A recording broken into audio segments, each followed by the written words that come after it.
और मैडम, लेखन कल्पना और यथार्थ से जुड़ा होता है और विज्ञान प्रश्न और खोज से जुड़ा होता है। आपकी दोनों दिशाओं में रुचि है और दोनों विषयों पर पकड़ है, ग्रिप भी है। सो इस अद्भुत शक्ति के पीछे का रहस्य हमारे साथ साझा कीजिए। मुझे लगता है ये लेखन और साइंस, इन दोनों में एक एक सिमिलैरिटी है। सिमिलैरिटी क्या है? लेखन एक काल्पनिक, उसमें आप कुछ भी लिखना चाहते हो, अपनी कल्पना को आप शब्द देके वो कविता के रूप में या कहानी के रूप में या लेख के रूप में किसी भी तरह उतारते हो पेपर पे, आजकल तो कहूँगी कंप्यूटर पे।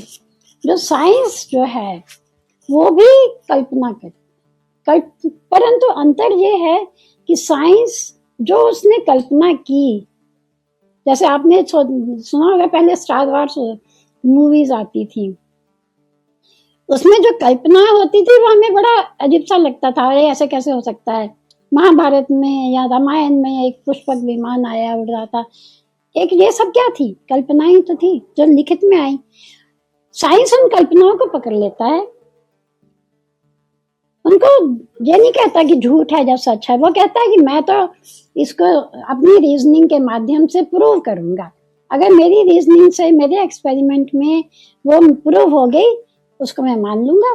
नहीं प्रूव हुई तो मे बी मेरी एक्सपेरिमेंटेशन की कमी है या मेरी टेक्नोलॉजी यूज करने की कमी है, छोड़ूंगा नहीं, करता रहूंगा। और सच्ची बात यह है कि एक समय ऐसा आएगा, अभी तो साइंस ने तो बहुत बहुत कम एक्सप्लोर किया है, अभी भी बहुत सारी चीजें जो काल्पनिक हैं, एक समय आएगा वो सब काल्पनिक चीजें जो हैं साइंस प्रूव कर देगी। तो मुझे लगता है एक लॉजिकल थिंकिंग, एक मन में एक इच्छा कि मुझे लॉजिकल कंक्लूजन पे आना है। हम जब लेखन भी करते हैं ना, कल्पना से चल के हम कोशिश करते हैं कि हम एक लॉजिकल लाइन पे आ जाए, उससे कुछ सीख लें। वही फंडा जो है साइंस में भी अप्लाई होता है, शायद इसलिए दोनों साथ चल पड़ा है। मैं लेखन में साहित्यिक भाषा नहीं यूज करती हूँ, मुझे वो आती भी नहीं, ना डिफरेंस पता है कि छंद और कुंडलिनी और उसमें क्या डिफरेंस होता है। एक साधारण जो ऑब्जर्व करती हूँ उसको उसी शब्दों में लिखती हूँ, इसलिए जुड़ाव हो गया शायद। अरुणा जी, आपसे बात करते करते एक प्रश्न और मेरे मन में आ रहा है।